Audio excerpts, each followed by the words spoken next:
Pagdilat ko ng mga mata, una kong naramdaman ang bigat, hindi sa katawan kundi sa kaluluwa. Tulad ng laging nangyayari tuwing umaga, bumabalik ang alaala. Parang pelikulang paulit-ulit, walang tigil. Ang sigaw, ang hampas ng pintuan, ang malamig na tingin ni Mama. At ang huling beses na nakita ko siyang buhay. Ako ang dahilan, hindi ko na kailangang itanong pa sa kahit sino. Alam na alam ko, wala nang ibang puwedeng sisihin kundi ako. 16 na taon ako noon. Ang daming tanong sa isipan ko, ang daming hinanakit. Bakit ba ang higpit niya? Bakit ba lahat ng kilos ko pinupuna? Bakit ba parang hindi niya ako kayang mahalin ng buo? Lagi na lang may pagkukulang sa akin. Kapag mataas ang grado ko, sasabihin niya, dapat mas mataas pa. Kapag naglilinis ako ng bahay, lagi niyang nakikita ang bahaging hindi ko naararo. Kapag may sinasabi akong opinyon, tinitingnan niya ako na parang tanga. At noong araw na iyon, sumabog ako. Hindi ko na kinaya. Hindi ko alam kung anong demonyo ang pumasok sa utak ko, pero sinagot ko siya. Hindi lang basta sagot, sigaw. Walang kwenta ka namang ina, wala kang ginawa kundi maghanap ng mali sa akin. Hindi kita kailangan. Naniga siya, hindi siya sumagot. Nakatingin lang siya sa akin pero iba ang tingin niya noon. Walang galit, walang lungkot, walang kahit ano, parang blanko, nakakatakot. Umalis siya, hindi ko alam kung saan, hindi ko sinundan. Hinayaan ko siyang lumabas ng pinto habang galit pa rin ako. Gusto ko siyang saktan sa mga salitang binitiwan ko. Gusto kong maramdaman niyang hindi siya perpekto. Gusto kong ipakita sa kanya kung gaano niya ako nasasakal sa bawat araw na lumilipas. Hindi na siya bumalik. Kinabukasan, may dumating na tawag. Ang pulis. Sinabi nilang natagpuan siya sa tabing ilog, basang-basa, walang buhay. May iniwan daw siyang sulat. Sa sulat, simpleng linya lang ang nakasulat. Hindi ko kayang maging ina sa isang anak na galit sa akin. Patawad. Ang mundo ko bumagsak. Parang biglang nawala ang hangin sa paligid. Hindi ako makahinga. Ang daming tanong sa isip ko, pero isa lang ang paulit-ulit na bumabalik. Ako ang may kasalanan. Ako ang pumatay sa kanya. Hindi man pisikal na paraan, pero alam kong ang bawat salitang binitiwan ko ang nagtulak sa kanya para gawin iyon. Dumaan ang mga araw, linggo, buwan. Pero ang sakit hindi nawawala. Ang bawat tunog ng pintuan, ang bawat banggit ng pangalan niya, ang bawat tahimik na sandali, parang binabalik ako sa araw na iyon. Sa sigaw ko, sa tingin niyang blangko, sa sulat ni ang ingay ng ulan sa labas ay parang boses ng mga alaalang pilit kong tinatakasan. Nasa harap ako ng lumang kahon na itinago ni Mama sa ilalim ng kanyang kama. Isang kahon na hindi ko kailanman ginawang bukas noong buhay pa siya. Ngayong wala na siya, parang may sariling buhay ang mga kamay ko na nagpilit buksan ito. Sa loob, naroon ang mga papel, litrato, at sulat na parang tumutulak sa akin, papunta sa isang bangin na hindi ko alam kung kaya kong lampasan. Ang unang bagay na nahawakan ko ay isang punit na litrato. Ako iyon, isang batang umiiyak, may hawak na sirang laruan. Sa likod nito may nakasulat na, "Pasensya na, anak." Hindi ko maintindihan kung bakit tila lumambot ang tuhod ko habang binabasa iyon. Ang mga alaala ko kay Mama ay laging puno ng sigaw, galit at pagod. Hindi ko kailanman naramdaman ang pasensya mula sa kanya. Pero narito ito, nakaukit sa likod ng isang lumang litrato na parang paalala na may parte ng puso niya na hindi ko nakita. Sa ilalim ng litrato may isang notebook. Ang pabalat nito ay punit-punit, parang ilang beses na sinubukang itapon, ngunit laging binabalik sa kahon. Binuksan ko ang unang pahina, ang tinta ay bahagyang kumalat, pero malinaw ang mga salita. "Anak, hindi mo kasalanan." Tumigil ang paghinga ko. Parang pinigilan ng mundo ang pag-ikot nito at ang mga mata ko ay nanatili sa mga salitang iyon. Bakit niya isinulat ito? Bakit niya kailangang ipaliwanag? Pilit kong inalala ang mga huling araw namin, pero ang lahat ay magulo, malabo. Ang tanging naaalala ko ay ang sigaw ko sa kanya bago siya umalis sa bahay noong gabing iyon. Ang gabing hindi na siya bumalik. Sinimulan kong basahin ang mga pahina ng notebook. Isinulat niya ang mga saloobin niya, ang mga sakit na hindi niya maipakita sa akin. Pagod na ako, anak, pero hindi dahil sa iyo. Ikaw ang dahilan kung bakit ako lumalaban. Naramdaman ko ang bigat ng bawat salita, parang mga suntok sa dibdib ko. Pero sa parehong oras, may bahagi ng puso ko na tila humihinga muli, isang maliit na liwanag sa loob ng madilim na mundo ko. Hanggang sa dumating ako sa isang pahina na nagpatigil sa akin. Kung dumating ang araw na mawala ako, sana malaman mo ang totoo. Hindi ikaw ang dahilan, anak, ako ang may problema. Kasunod nito, may listahan ng mga gamot, mga petsa ng konsultasyon sa doktor, mga resita, lahat ng hindi ko alam tungkol sa kanya. Hindi ko alam na may sakit si mama. Hindi ko alam na matagal na siyang nakikipaglaban sa depression. Ang galit na naramdaman ko sa kanya, ang mga sigaw na binitiwan ko, ay biglang bumalik sa akin pero hindi na galit ang nararamdaman ko. Sakit, hilakbot, konsensya. Bumalik sa isip ko ang huling gabi namin. Sigawan. Hindi ko na napigilang sumigaw sa kanya, "Ikaw ang problema sa buhay ko, mama. Kung hindi mo kaya, umalis ka na lang." Hindi siya nagsalita pagkatapos noon. Nakatingin lang siya sa akin, ang mga mata niya puno ng luha, pero hindi siya kumontra. Lumabas siya ng bahay at iyon na ang huling beses na nakita ko siya. Kinabukasan, natagpuan siya ng mga pulis sa isang abandonadong gusali, walang buhay, walang iniwang paalam. Pero narito ang paalam na hindi ko nakita noon, ang notebook na ito. Ang kwento ng kanyang sakit, ng kanyang pakikibaka, ng pagmamahal niya sa akin na hindi ko naramdaman dahil sa sarili kong galit. Ang notebook na ito ang sagot sa tanong na matagal kong pinasan.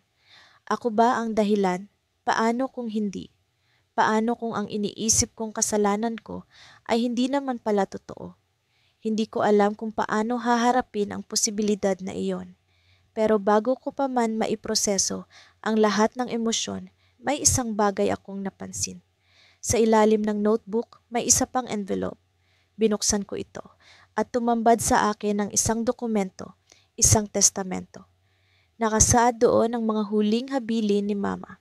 Sa lahat ng mayroon ako, ipinamamana ko sa aking anak ang lahat maliban sa isang bagay. Ang bahay na ito hindi para sa kanya. Ipinamamana ko ito sa kanyang ama. Nanigas ako.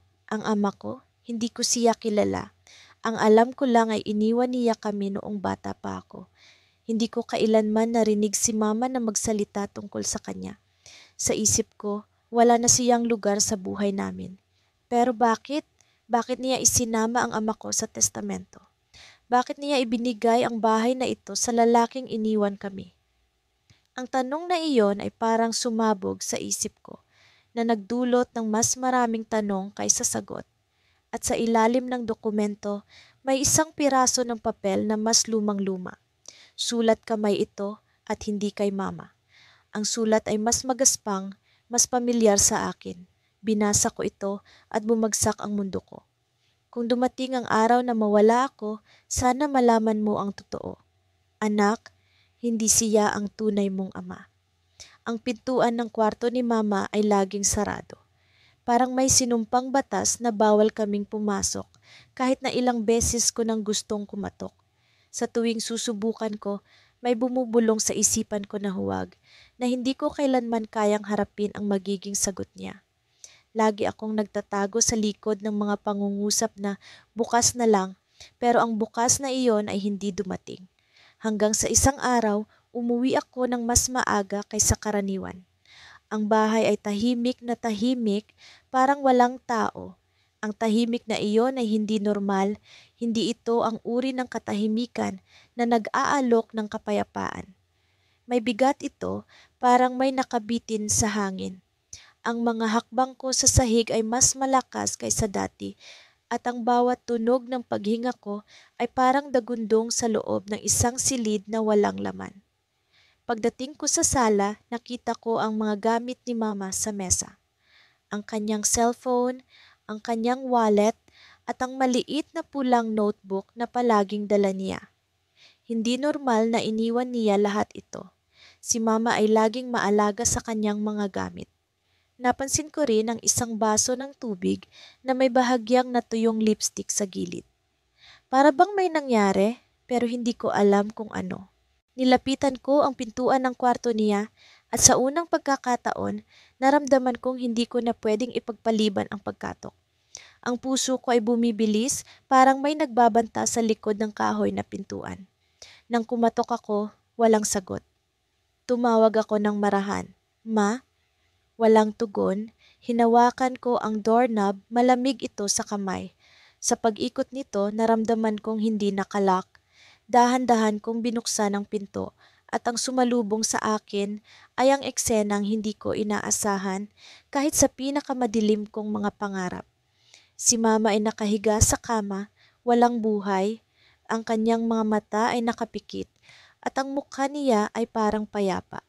Ngunit may isang bagay sa paligid niya na pumipigil sa akin na maniwala na siya ay natutulog lang. Ang unan niya ay nabahiran ng dugo at sa tabi ng kama nakakita ako ng bote ng mga gamot. Dahil dito, hindi ko na kailangang magtanong kung ano ang nangyari. Para bang tumigil ang utak ko sa pagproseso ng realidad. Ang buong mundo ay umikot at ang lahat ng tunog sa paligid ay naglaho. Nang lapitan ko siya, hindi ko maipaliwanag ang damdamin ng pagkapuot, takot at pagkasira. Hindi ko alam kung dapat ba akong umiyak o sumigaw o tumakbo. Sa halip na natili akong nakatayo, nakatitig sa kanya habang ang bawat segundo ay tila isang dekada. Sa tabi ng bote ng gamot, may papel na nakatiklop. Nanginginig ang mga kamay ko habang dinampot ko ito at nang buksan ko ang sulat, ang mga salitang nasa harapan ko ay parang mga espada na tumama ng diretso sa puso ko. Anak, mahal kita, pero hindi ko na kaya paumanhin. Napaupo ako sa sahig, hawak ang sulat na iyon na parang ito ang huling koneksyon ko sa kanya. Ang bawat salita ay parang laso na bumalot sa akin. Paumanhin? Para kanino? Para saan? Bakit? Hindi ko naisip na ganito siya kahina. Hindi ko alam na ganito siya kalungkot. Habang nakasandal ako sa gilid ng kama, bumalik ang lahat ng alaala. Ang mga sandali kung kailan napansin kong malayo ang tingin niya pero hindi ko tinanong kung bakit. Ang mga araw na parang pilit ang ngiti niya pero hindi ko inusisa. Ang mga oras na nagkulang ako sa pagpapahalaga dahil masyado akong abala sa sarili kong mundo. At noon ko naramdaman ang bigat ng konsensya, ang malupit na katotohanan na ako ang dahilan. Ang huling away namin, ang mga salitang binitiwan ko ng may galit, ang mga tanong na hindi ko sinagot, lahat ng iyon ay bumalik sa akin na parang mga alon na walang katapusan. Hindi ko na maalala ang eksaktong sinabi ko sa kanya noong huli kaming nag-usap. Pero malinaw pa rin sa akin ang tono ng boses ko. Matigas, malamig, mapanakit. Nasabi ko pang, hindi ko na alam kung ano ang problema mo, Ma. Ang drama mo nakakapagod na. Hindi ko alam kung paano ko nasabi ang mga salitang iyon, pero alam kong hindi ko na mababawi ang sakit na idinulot nito. Ang bigat ng konsensya ko ay parang isang kamay na pumipiga sa puso ko. Gusto kong sumigaw, gusto kong balikan ang oras, gusto kong sabihin sa kanya ang lahat ng hindi ko nasabi. Pero huli na ang lahat. Ang mga salita ko ang naging huling pako sa kabaong niya at ang sulat na iniwan niya ay parang hatol na nagsasabing ako ang may kasalanan. Tumayo ako, nanginginig at tumingin ulit sa katawan niya. Hindi ko na napigilan ang mga luha ko. Ang unang hikbi ay sumabog na parang kidlat at ang kasunod ay sunod-sunod na parang ulan na walang tigil. Tinakbo ko ang labas ng kwarto. Parang hinahabol ako ng mga multo ng nakaraan. Hindi ko alam kung saan ako pupunta, basta gusto kong makalayo. Makalayo sa kanya, sa sulat, sa lahat ng alaala. Pero kahit saan ako magpunta, hindi ko maitatanggi ang katotohanan. Ako ang dahilan. Pagbalik ko sa sala, napansin ko ang pulang notebook na iniwan niya sa mesa. Sa kabila ng takot, kinuha ko ito at binuksan. Ang unang pahina ay may mga simpleng tala tungkol sa mga bayarin, mga groceries, mga appointment. Pero sa gitna ng notebook, may isang bahagi na punong-puno ng sulat kamay, bawat linya ay puno ng emosyon. Sa unang bahagi, nabasa ko ang mga salitang hindi ko alam kung paano sasabihin sa kanya na nasasaktan ako. Baka hindi niya maintindihan, baka isipin niyang pabigat ako. Pagkatapos ng ilang linya, may sinulat siyang tanong, kung mawala ako, magiging mas masaya kaya siya. Nang makarating ako sa huling talata, may isang bagay na nakapagpatigil sa akin. Ang mga salitang naroon ay hindi para sa akin. Ang pangalan na binanggit niya ay hindi akin. Isa itong pangalan na hindi ko inaasahan. Isang tao mula sa nakaraan. At doon ko napagtanto na hindi lang ako ang dahilan. Muli kong narinig ang tunog ng umaandar na washing machine sa kusina. Kahit pa matagal nang wala si Mama, parang naririnig ko pa rin ang kanyang boses na nagmamadali. Ang tunog ng mga plato sa lababo at ang maingat niyang pag-aayos ng mga damit sa hanger. Parang multo ang mga alaala, hindi ko sila maitaboy kahit pilit kong takpan ang tenga, kahit pilit kong ilihis ang isip. Umuukit sila paulit-ulit sa bawat sulok ng bahay na ito. Noon, lagi kong naiisip na ang bahay namin ay punong-puno ng buhay. Si Mama ang puso nito. Maingay siya, masigla at palaging may ginagawa. Gustong-gusto niyang magluto kahit papaulit-ulit kong sinasabi na hindi ko na gusto ang adobo niya. Lagi kong sinasabi na masyadong matapang ang suka, masyadong maalat ang sabaw. Nakikita ko sa mukha niya ang bahagyang lungkot pero hindi ko pinansin. Ang totoo, sinadya kong sabihin ang mga iyon. Gusto kong makita kung hanggang saan ang pasensya niya sa akin. Pero ngayon, kapag naamoy ko ang adobo, hindi ko na kayang kumain. Parang sinasakal ang lalamunan ko tuwing naamoy ko ang suka. Parang bumabalik lahat, ang galit, ang sigaw, ang huling araw. Naalala ko ang araw na iyon na parang pelikula. Nakaupo siya sa tabi ng dining table, nakayuko, hawak ang baso ng tubig. Anong problema, Mama? Tanong ko, pero hindi ko talaga gustong malaman. Ayaw ko ng drama. Gusto ko lang matapos ang usapan para makabalik ako sa kwarto, para makapaglaro ng games at makalimutan na naman ang mundo. Pagod na ako, sagot niya. Simpleng sagot, pero may bigat na hindi ko maunawaan noon.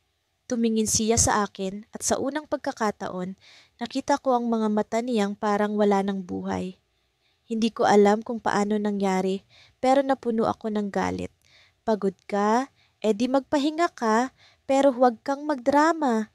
Ang dami mong sinasabi, Mama. Nagulat siya sa tono ko, pero hindi siya sumigaw.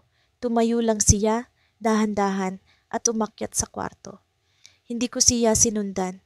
Hindi ko siya kinausap. Ang tanging iniisip ko noon ay kung paano ako makakabalik sa paglalaro. Kinabukasan, wala na siya. Hindi ko alam kung paano ko ipapaliwanag ang naramdaman ko noong dumating ang ambulansya, noong nakita ko ang sulat na iniwan niya. Pasensya na, anak. Mahal kita. Mahal niya ako, pero iniwan niya ako, at ako ang dahilan. Simula noon, araw-araw kong tinatanong ang sarili ko, paano kung hindi ko siya sinigawan? Paano kung sinundan ko siya sa kwarto? Paano kung niyakap ko siya noong sinabi niyang pagod na siya? Paano kung pinansin ko ang lungkot sa mga mata niya? Paano kung hindi ako naging makasarili? Ang bawat tunog ng washing machine, ang bawat amoy ng suka, ang bawat tunog ng kutsara sa plato, lahat ng iyon ay paalala ng mga paano kong na hindi ko na mababago. Ang bawat sulok ng bahay na ito ay parang hukay na hindi ko matakasan. Ngunit hindi lang ang bahay ang nagbigay sa akin ng bigat. Isang araw, habang nililinis ko ang kwarto ni Mama, may natagpuan akong lumang kahon sa ilalim ng kama. Hindi ko alam kung bakit hindi ko pa ito nakita noon. Binuksan ko ito at tumambad sa akin ang mga lumang larawan, mga sulat at isang diary. Ang diary na iyon ang nagbigay sa akin ng sagot na hindi ko hinahanap. Sa unang pahina, nakita ko ang sulat kamay ni Mama. Para sa anak ko na sana'y maintindihan ako balang araw. Binasa ko ang bawat pahina at habang ginagawa ko iyon, pakiramdam ko'y unti-unti akong nawawasak. Isinulat niya ang mga bagay na hindi niya masabi sa akin. Ang hirap niya sa trabaho, ang lungkot na nararamdaman niya sa tuwing sinusungitan ko siya, ang galit niya sa mundo, ang takot niyang hindi siya sapat bilang ina. Ang bawat salita ay parang dagok sa akin. Hindi ko alam na ganito pala, kabigat ang nararamdaman niya. Hindi ko alam na ganito pala kahirap ang buhay niya habang ako abala sa pagiging makasarili. At doon ko natagpuan ang huling pahina, isang huling entry, ang petsa, araw bago siya nagpakamatay. Anak, patawad. Alam kong hindi ko napunan ng mga pangangailangan mo. Alam kong hindi ako naging perpektong ina. Pero mahal kita. Mahal na mahal kita. Sana balang araw, makita mo ang dahilan kung bakit ko ginawa ito. At sana patawarin mo ako. Nanginginig ang kamay ko habang hawak ang diary. Hindi ko alam kung paano ko haharapin ang katotohanang nakasulat doon. Hanggang sa may isang bagay na nahulog mula sa kahon, isang lumang larawan namin ni Mama. Nasa likod nito ang maliit na sulat. Ang lahat ng ginawa ko ay para sa iyo. Sinubukan kong pigilan ang pag-iyak pero hindi ko kinaya. At sa gitna ng pagluha, biglang may tunog akong narinig mula sa baba, ang tunog ng washing machine. Pero hindi ako nagbukas nito. Hindi ako gumamit ng washing machine simula noong umalis si Mama. Dahan-dahan akong bumaba, kinakabahan habang tinitingnan ang kusina. Ang makina umaandar. Nang nilamon ng dilim ang buong bahay. Nasa gitna ako ng sala, nakatayo, hawak ang lumang sulat na iniwan ng nanay ko. Sa sulat na iyon, naroon ang mga salitang paulit-ulit kong binabasa. Tila hinahabol ko ang sagot kung bakit niya ginawa iyon. Pero sa tuwing inuulit ko, parang mas lalo lang akong nilulunod. Lahat ay nakasulat doon. Ang galit, ang sakit, ang pagod. At sa gitna ng bawat linya, ang pangalan ko. Ako ang dahilan. Hindi ko alam kung paano ko haharapin ang katotohanan. Sa mahigit 2 taon mula nang makita ko ang katawan niyang malamig at wala ng buhay sa kwarto niya, hindi pa rin natatapos ang tanong sa isip ko. Bakit? Pero mas masakit ang tanong na, paano ko nagawa ito sa kanya? Hindi ko maalala ang huli naming usapan na walang sigawan. Palagi akong may reklamo, palagi akong may galit. Hindi ko siya binigyan ng kahit sandali para magpahinga. Minsan habang naglalakad ako pa uwi mula sa trabaho, naiisip ko ang huling araw na magkasama kami. Nasa kusina siya, nagluluto. Ako naman, nakaupo sa lamesa, nakakunot ang noo dahil sa isang bagay na hindi ko maalala. Sabi niya, kumusta ang trabaho? Hindi ko siya sinagot. Tumingin lang ako sa kanya ng masama, sabay reklamo tungkol sa kung gaano kahirap ang araw ko. Hindi ko man lang napansin na pagod din siya. Hindi ko napansin ang mga luha niyang pilit niyang tinatago habang nagluluto. Ngayon, bawat tunog ng kutsara sa plato, bawat amoy ng sinangag, palaging paalala sa akin kung paano ko siya binigo. Ang bawat araw na dumaan pagkatapos ng kanyang pagkawala ay tila isang mahabang gabi. Walang liwanag, walang ginhawa. Minsan, nakaupo lang ako sa kama, nakatingin sa kawalan, iniisip kung paano ko siya dapat inalagaan. Iniisip kung paano ko siya dapat pinakinggan. Pero hindi ko alam kung paano muling bumangon. Ang bigat ng konsensya ko ay parang isang higanting batong nakapatong sa dibdib ko. Sa tuwing susubukan kong ngumiti o makipag-usap sa mga tao, nararamdaman kong may humihila sa akin pabalik. Ang tunog ng kanyang boses, ang mga huling salitang sinabi niya, bago niya isinara ang pintuan ng kwarto niya sa huling pagkakataon, ay parang mga multong hindi mawala-wala. Minsan, dumalaw ako sa bahay ng tiyahin ko. Siya ang tumulong sa akin noong una kong nalaman ang nangyari. Habang nagkakape kami sa kusina niya, tinanong niya ako, hanggang na ngayon ba, hindi ka pa rin nakakapagpatawad sa sarili mo? Hindi ko alam ang sagot.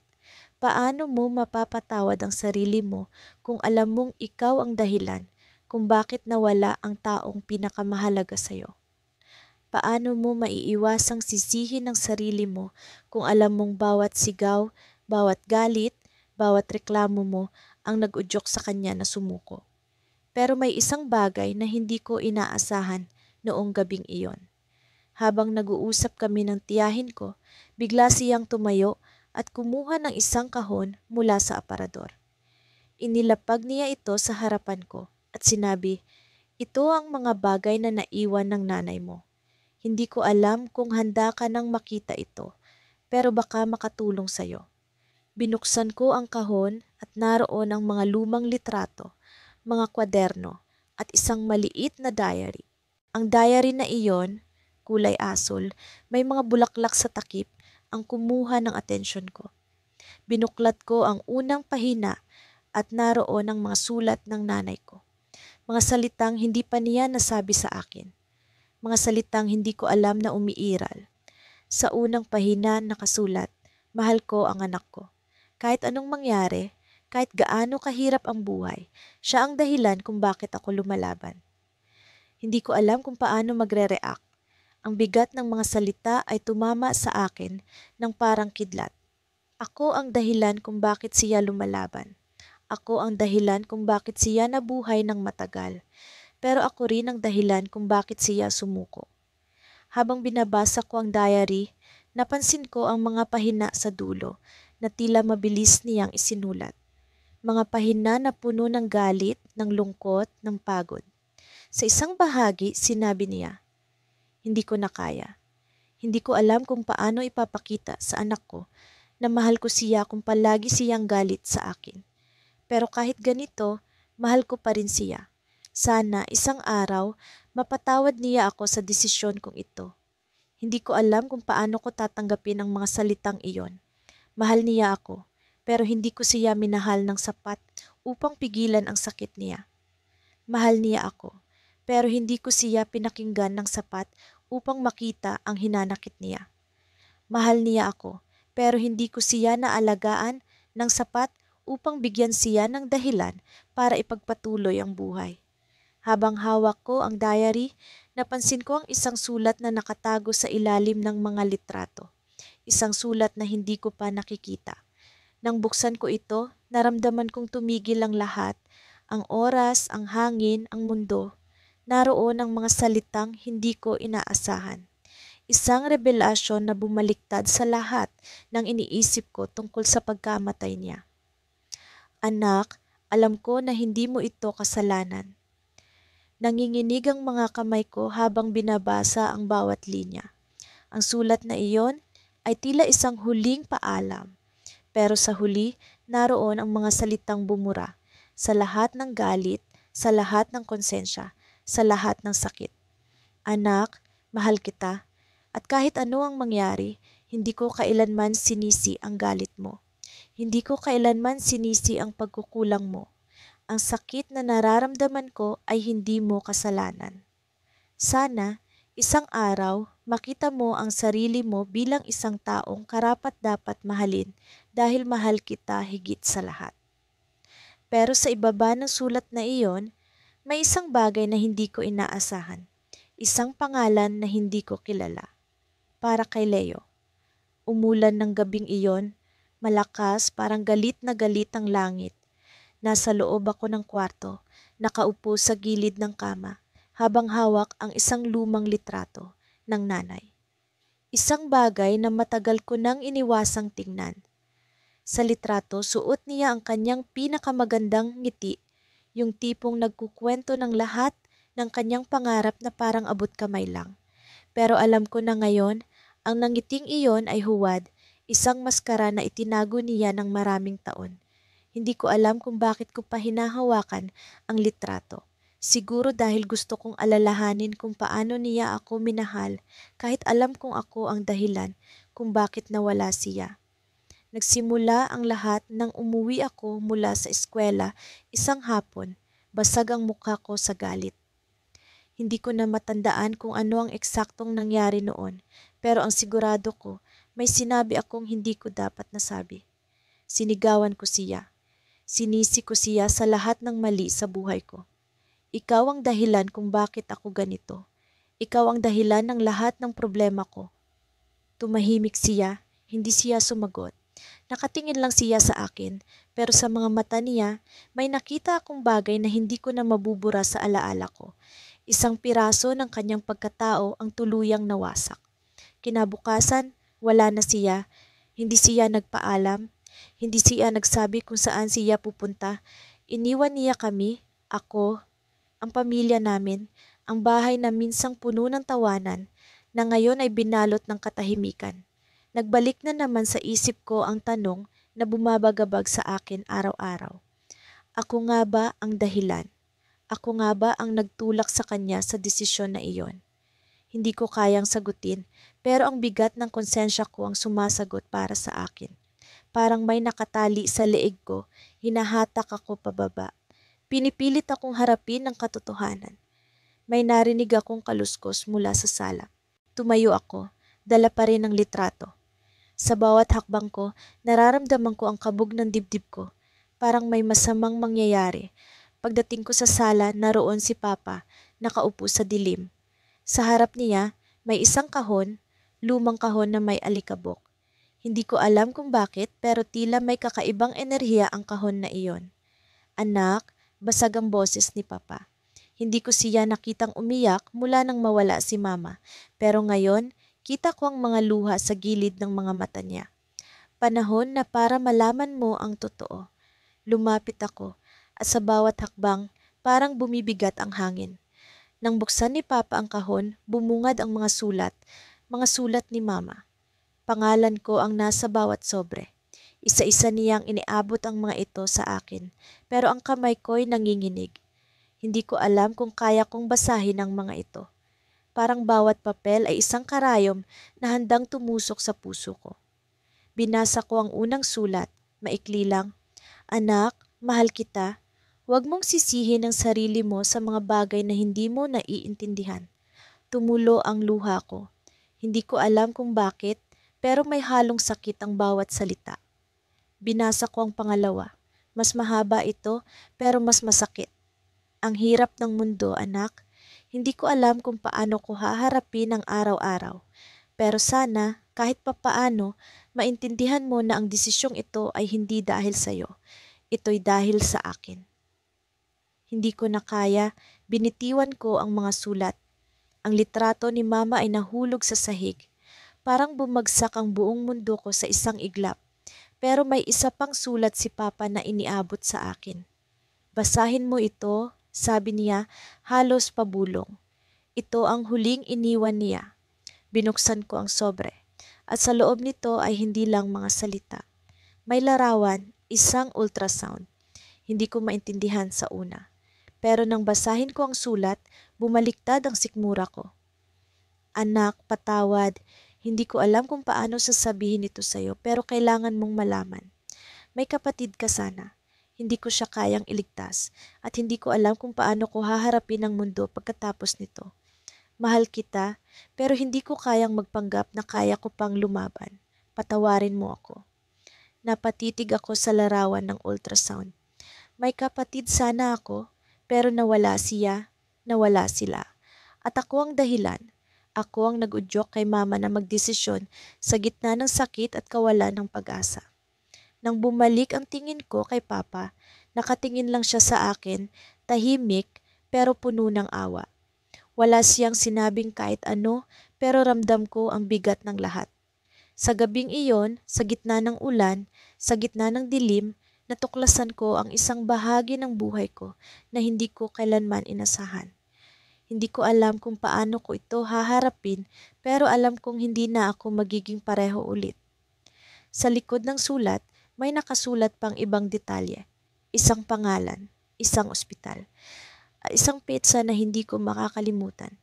Nakahiga ako sa kama, pinilit na huwag mag-isip. Pero parang may mga kamay na humihila sa akin, pabalik sa alon ng alaala. Ang bawat sulok ng silid ay tila may mga mata niya. Ang ina kong sumuko, ang ina kong hindi ko nailigtas. Ang ina kong ako ang dahilan kung bakit siya nawala. Ang lamig ng sahig ng kwarto ay tumago sa balat ko nang bumangon ako. Hindi ko alam kung bakit, pero hinila ako ng mga paa ko papunta sa lumang kabinet na matagal nang hindi nabubuksan. Isa itong kahon ng mga alaala, mga litrato, mga sulat, at kung ano-ano pang bagay na minsan kong nilalayuan dahil ayokong maalala.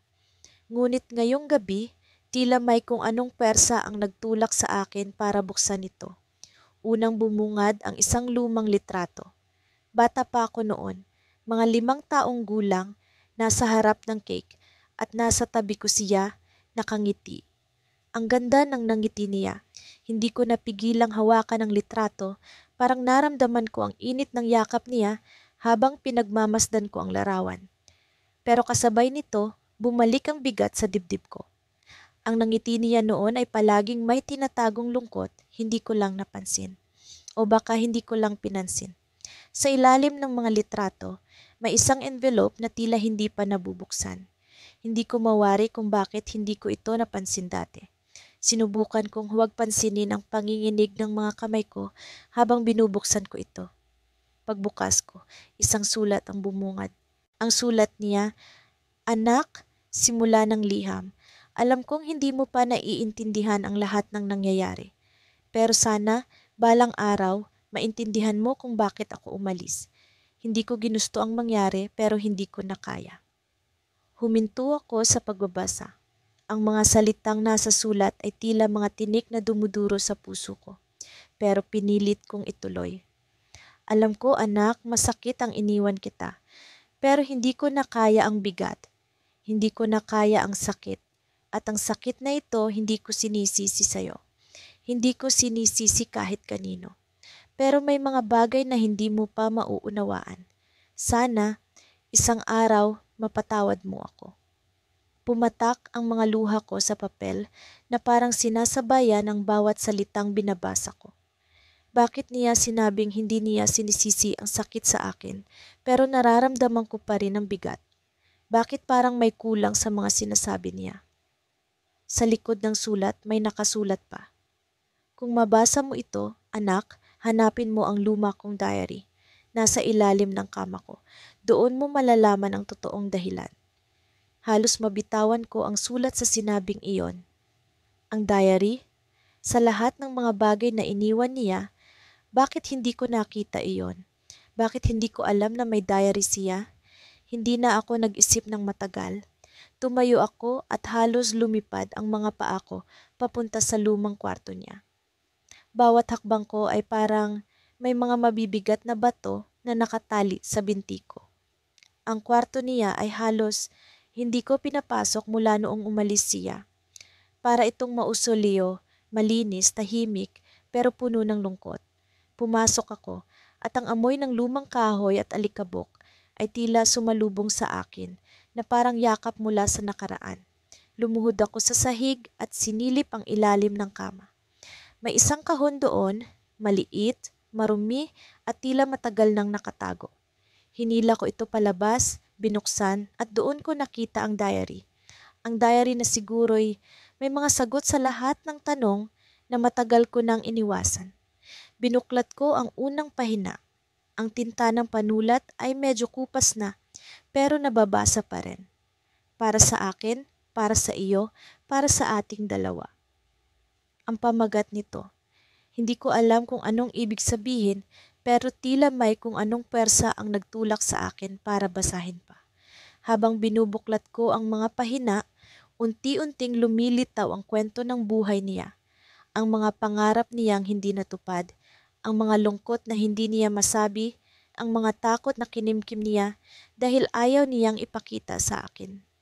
Pero sa kalagitnaan ng diary, doon ko nakita ang mga salitang bumago sa lahat ng akala ko. Anak, hindi ko alam kung paano ko sasabihin ito sa'yo, pero ikaw ang dahilan kung bakit ako lumaban. Ikaw ang dahilan kung bakit ako nagtiis. Pero ikaw rin ang dahilan kung bakit ako natakot.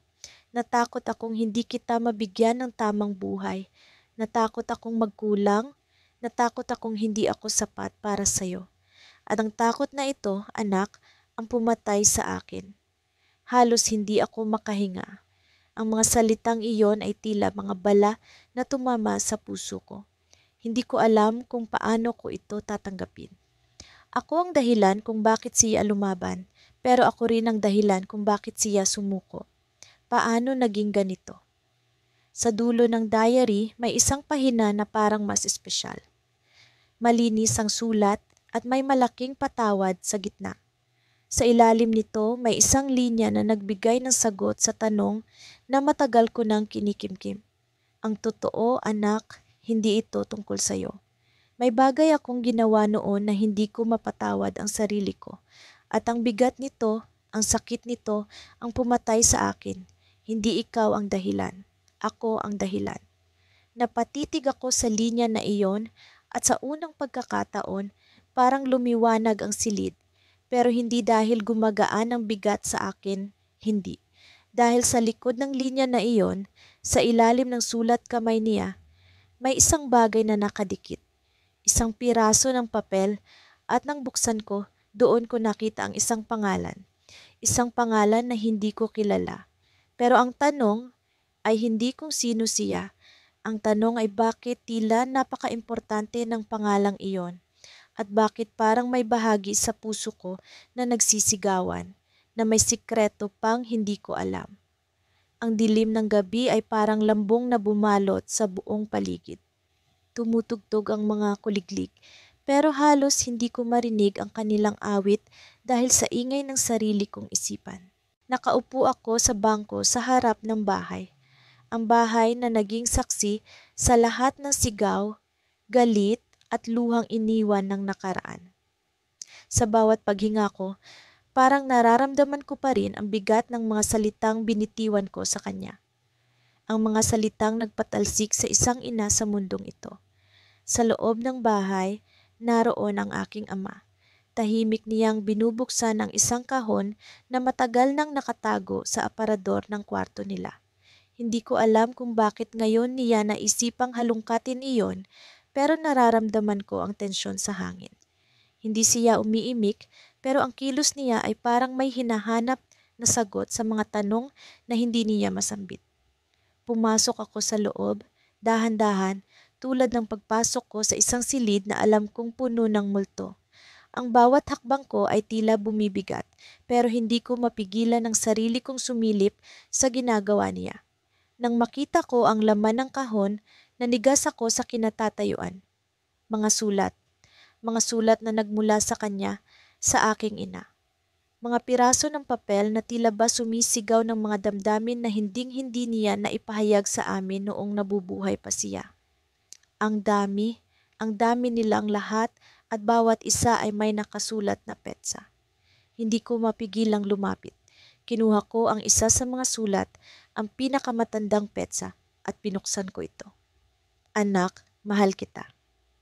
Iyon ang unang linya. Ang sulat ay tila isang paghingi ng tawad, pero hindi ko alam kung para saan. Nagsimula akong basahin ang bawat salita, at sa bawat pagtama nito sa aking isip, pakiramdam ko ay bumabalik ako sa mga sandaling iyon. Ang huling sandali namin bago siya nawala. Hindi ko napansin na nagsimula na akong umiyak.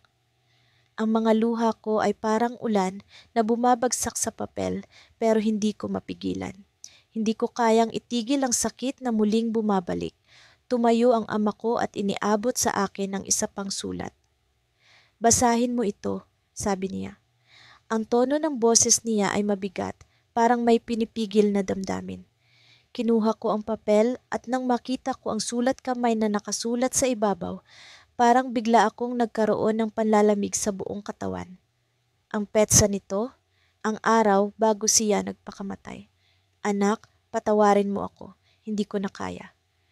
Ang mga salitang iyon ay nagpatigil sa tibok ng puso ko.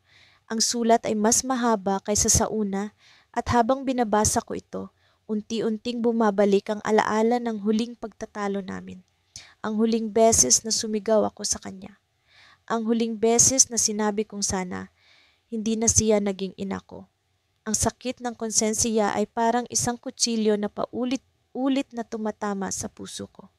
Hindi ko na napigilan.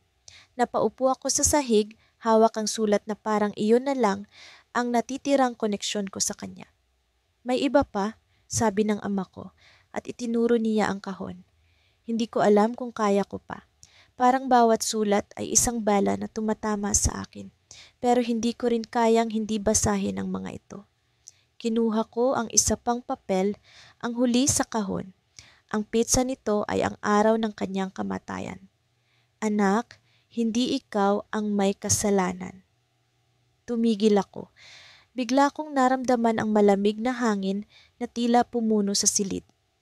Ang mga salitang iyon ay parang isang misteryo na pilit kong iniintindi. Hindi ako ang may kasalanan, pero paano? Paano niya masasabi iyon kung alam kong ako ang nagtulak sa kanya sa bingit ng kamatayan? Ang sulat ay maikli, pero ang bawat salita ay may bigat na hindi ko maintindihan.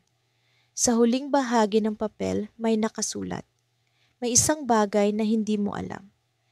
Napatingin ako sa aking ama. Ang ekspresyon ng mukha niya ay puno ng lungkot, pero may isang bagay sa kanyang mga mata, isang lihim na matagal niyang itinago.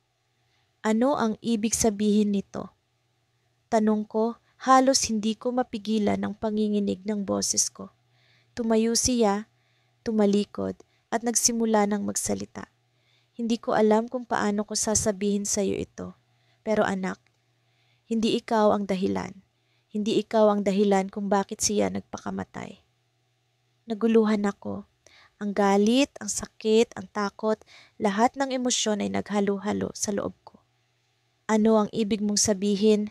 Sabihin mo na, Tay! Halos sumigaw ako, pero pinilit kong pigilan ang sarili. Huminga siya ng malalim, tumingin sa akin, at sa wakas ay binitiwan ang mga salitang iyon. May iniwan siyang lihim na hindi mo pa alam. Anak, may ibang dahilan. Pagbukas ko ng pintuan, bumungad sa akin ang isang kahong kahoy na punong-puno ng mga lumang papel. Hindi ko alam kung bakit bigla akong huminto. Wala namang kakaiba sa kahon. Karaniwan lang ito, halos hindi mo mapapansin kung hindi mo sinadya. Pero may kung anong puwersa ang nagtulak sa akin para lapitan ito. Sa bawat hakbang, dama ko ang bilis ng tibok ng puso ko, parang may paparating na dilubyo. Hindi ako sigurado kung gusto ko bang buksan o iwan na lang. Nang tuluyang nasa harapan ko na ang kahon, napansin kong may nakasulat sa takip nito gamit ang lumang pintura. Para sa anak ko. Agad akong napalunok. Ang sulat kamay ng nanay ko. Hindi ko kailanman malilimutan ng pino ngunit may kalakihang letra niya.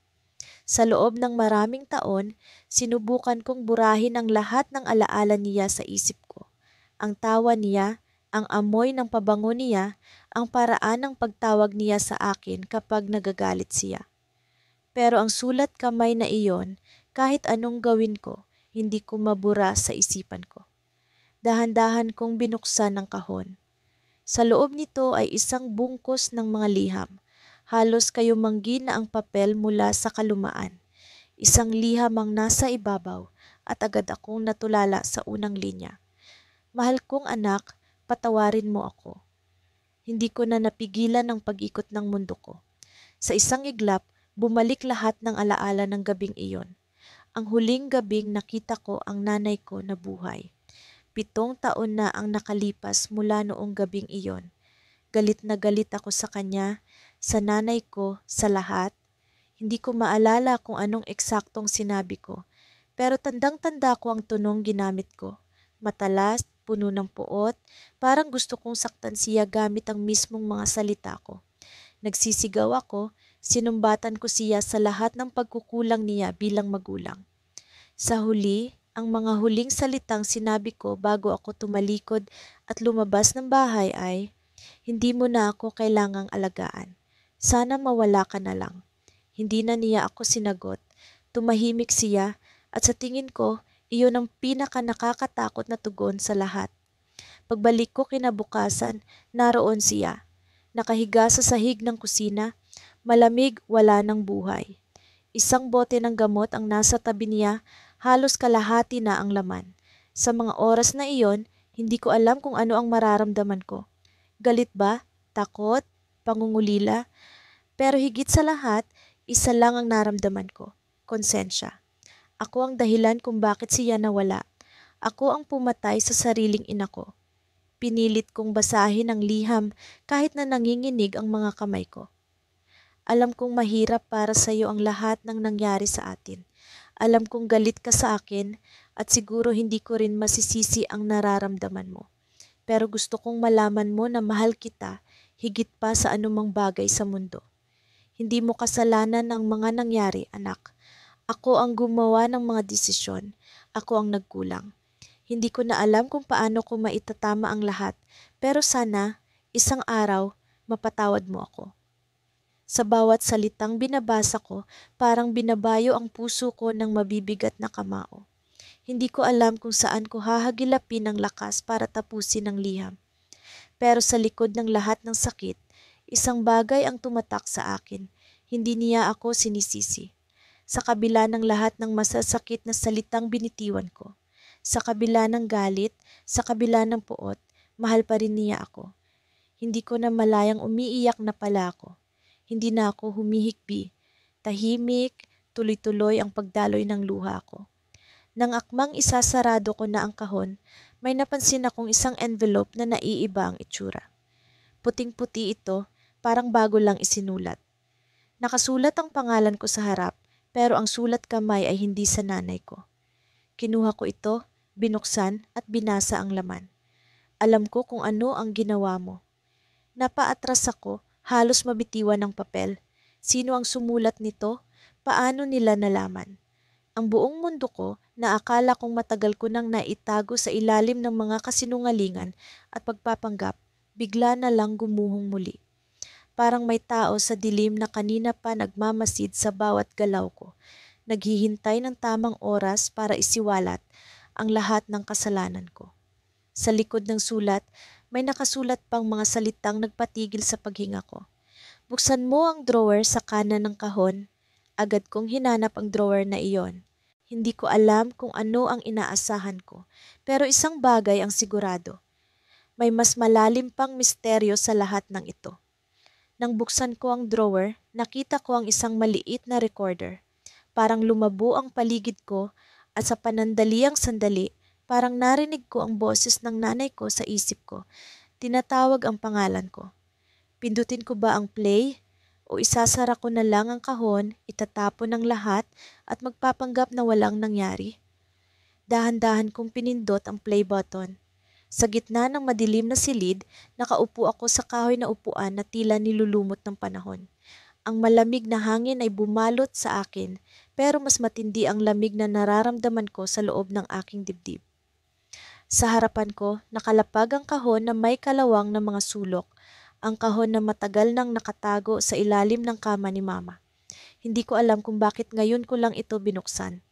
Baka dahil sa hindi ko na kayang tiisin ang bigat ng konsensya, o baka dahil sa huli, gusto kong makita kung may iniwan siyang sagot sa tanong na araw-araw kong binubulong sa hangin. Bakit siya umalis? Ang kahon ay puno ng mga lumang papel, sulat at ilang piraso ng litrato. Isa-isa kong hinawakan ang mga bagay na naroon, ang mga sulat na tila nagkukwento ng buhay na hindi ko alam na meron si Mama.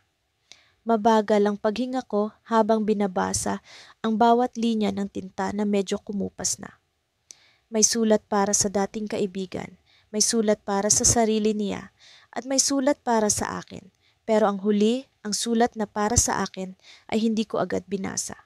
Parang may kung anong humahadlang sa akin na buksan iyon. Sa halip, tumingin ako sa isang litrato. Si Mama nakasuot ng puting bestida, nakangiti habang hawak ang isang batang babae. Ako, hindi maitatanggi ang saya sa mga mata niya, ang saya na tila nawala sa huling mga taon bago siya nagpakamatay.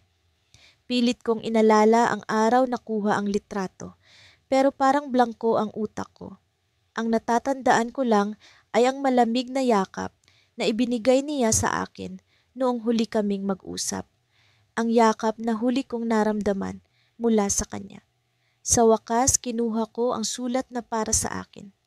Ang papel ay manipis, parang babasagin, at ang mga letra ay maayos na isinulat gamit ang pulang tinta. Ang pulang kulay na iyon ay nagbigay sa akin ng kakaibang pakiramdam. Hindi ko alam kung takot o galit. Binuksan ko ang sulat at doon nagsimula ang mga salitang bumagsak sa akin na parang mabibigat na bato. Anak, alam kong galit ka sa akin. Alam kong iniisip mo na iniwan kita dahil mahina ako, dahil hindi ko kinaya ang bigat ng buhay.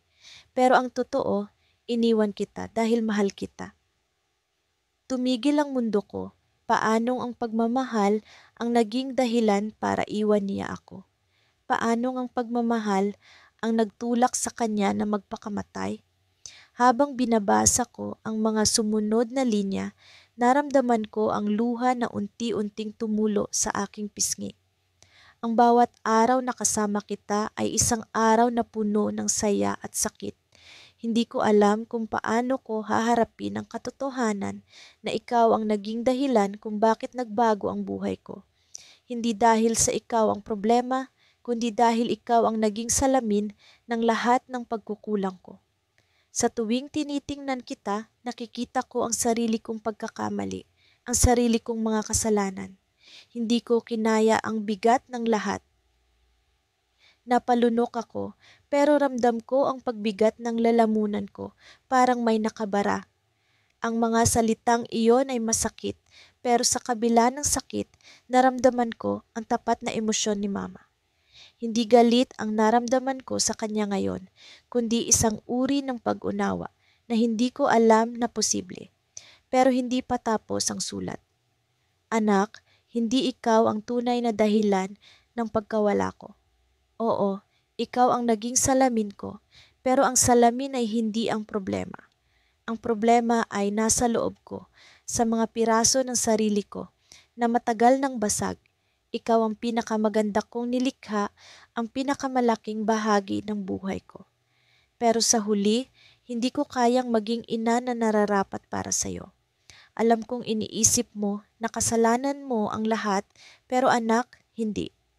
Hindi ito kasalanan mo, kasalanan ko ito. Inilapag ko ang sulat, nanginginig ang mga kamay ko. Ang mga salitang iyon, ang mga salitang matagal kong gustong marinig, ay parang kutsilyo na tumarak sa puso ko. Hindi ko alam kung paano ko ipoproseso ang lahat. Pero bago ko tuluyang ibaba ang kahon, may napansin akong isang bagay na nakatago sa ilalim ng mga papel.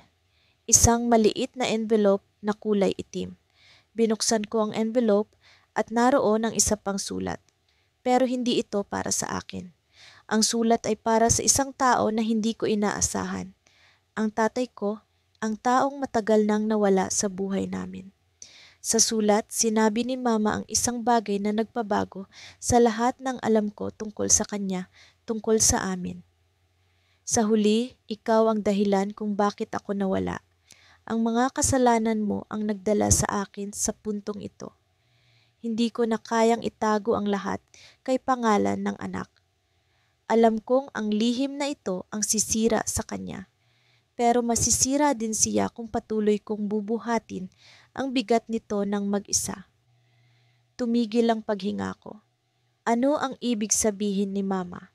Ano ang lihim na pilit niyang itinago sa akin? Sa likod ng sulat ay may nakasulat na isang linya, at ang linyang iyon ang tuluyang nagpatigil sa mundo ko. Ang tatay mo ang tunay na dahilan ng lahat ng ito. Hanapin mo siya, anak. Napaluhod ako sa sahig hawak ang sulat na parang apoy.